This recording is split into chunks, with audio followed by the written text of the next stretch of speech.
Кстати, был такой вопрос, куда девать игрушки.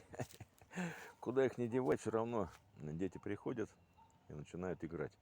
Вот сегодня они построили паровозик такой из игрушек, кстати. Вот. И какой смысл их куда-то убирать?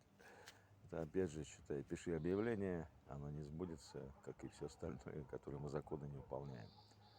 Вот. Пришел закон Божий, тем не менее мы его не чтим. Это плохо.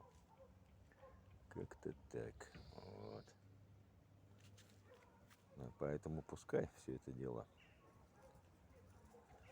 Богу принадлежит, как и мы тоже с ним, с вами. Вась!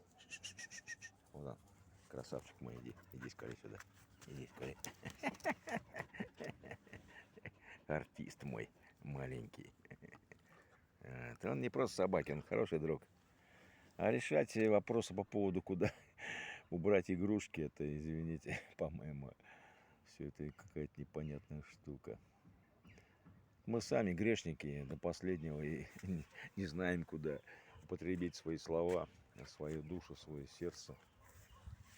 Вот он даже и то носится с игрушками. Я говорю: Вася, оставь ты их, ну, оставь их детям. А он пытается их сложить, что интересно. Вот сегодня себе удалось мне это все это снять. Это было бы вообще что-то.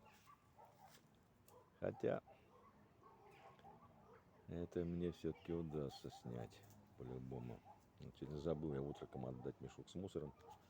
Надо будет по-любому его отдать. Другой повесить. Как-то так, ребята.